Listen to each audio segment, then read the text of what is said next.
Everyone, welcome back to my channel. ಹೇಗಿದ್ದೀರಾ ಎಲ್ಲರೂ ಚೆನ್ನಾಗಿದ್ದೀರಾ ಅಂತ ಭಾವಿಸ್ತೀನಿ. ನಾನು ಕೂಡ ತುಂಬಾ ಚೆನ್ನಾಗಿದ್ದೀನಿ.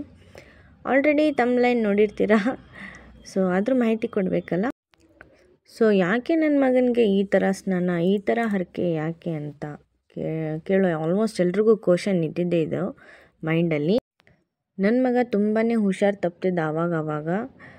ಒಂದು 15 ಡೇಸ್ ಹುಷಾರಿದ್ದಾನಂದರೆ ಇನ್ನು 15 ಡೇಸಲ್ಲಿ ಹುಷಾರೇ ಇರ್ತಿದ್ದಿಲ್ಲ. ತಿಂಗಳಲ್ಲಿ 1 ವಾರ ಅಷ್ಟೇ ಆರಾಮವಾಗಿ ಉಣ್ಕೊಂಡು ತಿನ್ಕೊಂಡು ಆಟಾಡ್ಕೊತ ಇರೋನು. ಅದಕ್ಕೆ ನಾವು ಇಲ್ಲಿ ಒಬ್ಬರು ಹೇಳಿದರು, ಈ ಥರ ಹರಕೆ ಹೊತ್ಕೊಂಡು ಮಾಡಿರಿ ಬೇಗ ಹುಷಾರಾಗ್ತಾನೆ ಅಂತ. ಅವ್ರು ಹೇಳಿದ ಥರನೇ ನಾವು ಆ ಜಾಗಕ್ಕೆ ಹೋಗ್ಬಿಟ್ಟು ಅಲ್ಲಿ ಹೋಗಿ ದೇವಸ್ಥಾನಕ್ಕೆ ಭೇಟಿ ಕೊಟ್ಟು ಅಲ್ಲಿರೋ ಅರ್ಚಕರನ್ನ ಮಾಹಿತಿಯನ್ನು ತಿಳ್ಕೊಂಡು, ಸೊ ಅಲ್ಲಿ ನಾವು 3 ರೂಪಾಯಿದು ಮುಡಿ ಕಟ್ಟಬೇಕು. ಅವ್ರು ಕೊಡ್ತಾರೆ ನಮಗೆ. ಅದನ್ನು ಕಟ್ಬಿಟ್ಟು ಮಗನಿಗೆ 5 ವಾರ ಬಿಡ್ದಂಗೆ ನಾವು ಈ ಥರ ಮಾಡಬೇಕು. ಅದು ಮಂಗಳವಾರ, ಶುಕ್ರವಾರ ಹಾಗೆ ಭಾನುವಾರ. ತಪ್ಪಿಸಿದ್ರೆ ನಾವು ಮತ್ತೆ ಕಂಟಿನ್ಯೂ ಮಾಡ್ಬೋದು. ಹೊಸದಾಗಿಂದ ಮಾಡಬೇಕಂತ ಯಾವುದೇ ರೂಲ್ಸ್ ಇಲ್ಲ. ಒಟ್ಟು ಇದನ್ನು ನಾವು ಪೂರ್ಣವಾಗಿ 5 ವಾರ ಕಂಪ್ಲೀಟ್ ಮಾಡಲೇಬೇಕು. ಈ ಥರ ಭದ್ರಕಾಳಿಯನ್ನು ತಲೆ ಮೇಲೆ ಇಟ್ಟು ನಿಂಬೆಹಣ್ಣಿನ ಸ್ನಾನ ಮಾಡಿಸ್ತಾರೆ. ಅದು ತಣ್ಣೀರು ಸ್ನಾನನೇ ಆಗಿರುತ್ತೆ. ಮಕ್ಕಳಿಗೆ ತಡ್ಕೊಳಕ್ಕಾಗಲ್ಲ ಅಂದ್ಬಿಟ್ಟು ಕೊನೆ ವಾರನ ಇದನ್ನು ಪಾಲಿಸ್ಬೇಕು ನಾವು. ನಾನು ನನ್ನ ಮಗನಿಗೆ ಕೊನೆ ವಾರನೇ ಸ್ನಾನ ಮಾಡಿಸಿರೋದು. ತಾಯಿ ಆದವಳು ಮಗನ ಪರವಾಗಿ ತಾನು ದೀಪವನ್ನು ಬೆಳಗಬೇಕು. ಯಾವ ಥರ ಅಂದರೆ 3 ವಾರ ಬಿಡದಂಗೆ ಕುಂಬಳಕಾಯಿ ದೀಪವನ್ನು ಮಾಡಿ, 4ನೇ ವಾರ ನಿಂಬೆ ಹಣ್ಣಿಂದು ಹಾಗೂ ಕೊನೆ ವಾರ ಬೆಲ್ಲದ್ದು ಅವರೇ ಕೊಡ್ತಾರೆ ಎಲ್ಲದು. ಕೊನೆಗೂ ನನ್ನ ಮಗನ ಸ್ನಾನ ಆಯಿತು ಇಲ್ಲಿ. ಕೊನೆಗೂ ಅವನು ಬಿಡ್ದಂಗೆ 5 ವಾರ ನನ್ನ ಪ್ರಕಾರನೇ ನಾವು ಹೇಳ್ದಂಗೆ ಕೇಳ್ಕೊಂಡು ಬಂದ. 2 ವಾರದಲ್ಲೇ ತುಂಬಾ ಹುಷಾರಿ ಆಗಿದ್ದಾನೆ. ಆರೋಗ್ಯ ಕೂಡ ತುಂಬ ಸುಧಾರಿಸಿದೆ.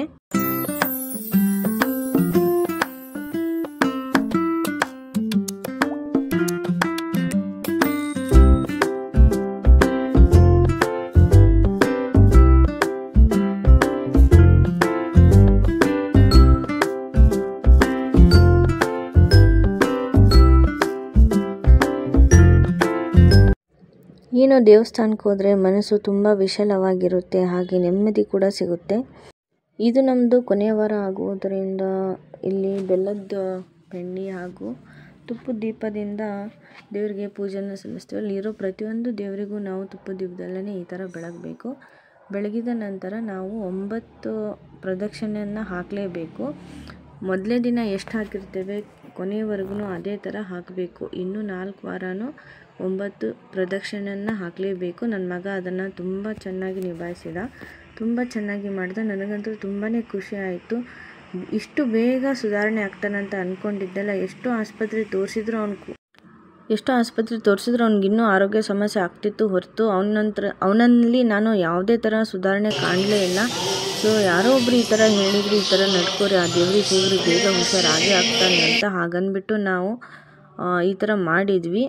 ದೇವ್ರಿಗೆ ಬಂದು ಈ ಥರ ಎಲ್ಲ ಹರಕೆ ಹೊತ್ಕೊಂಡು ಮಗನ ಕಡೆಯಿಂದ ಅವನ ಆರೋಗ್ಯ ಸಮಸ್ಯೆ ಆಗಲಿ, ವಿದ್ಯಾಭ್ಯಾಸ ಸಮಸ್ಯೆ ಆಗಲಿ ಪೂರ್ಣಗೊಳಿಸುತ್ತೆ ಅಂತ ನಂಬಿಕೆ ಇಟ್ಕೊಂಡು ನಾವು ಇದನ್ನು ಮುಂದುವರಿಸಿದ್ವಿ.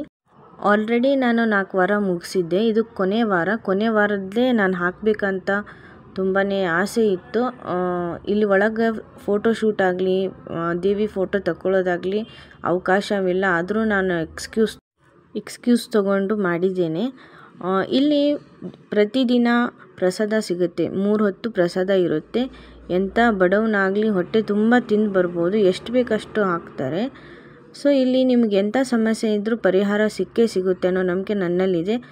ಈ ದೇವರನ್ನು ನಂಬೋಕ್ಕೆ ಕಾರಣನೇ ನನ್ನ ಮಗ ಎಷ್ಟೋ ಹುಷಾರು ತಪ್ಪಿದ್ರು ಕೂಡ ಇಲ್ಲಿ ಬಂದು ಹೋದ್ಮೇಲೆ ತುಂಬ ಆರೋಗ್ಯವಾಗಿದ್ದಾನೆ. ಸೊ ಇದು ಬಂದುಬಿಟ್ಟು ಬೇರೆ ಎಲ್ಲೂ ಇಲ್ಲ ರೀ. ಈ ಊರಿರೋದೇ ಬೆಂಗಳೂರಲ್ಲಿ ಹೊಸಕೋಟೆಯಿಂದ 30 ಕಿಲೋಮೀಟರ್ ಕಾಳಪ್ಪನಹಳ್ಳಿ ಅಂತ.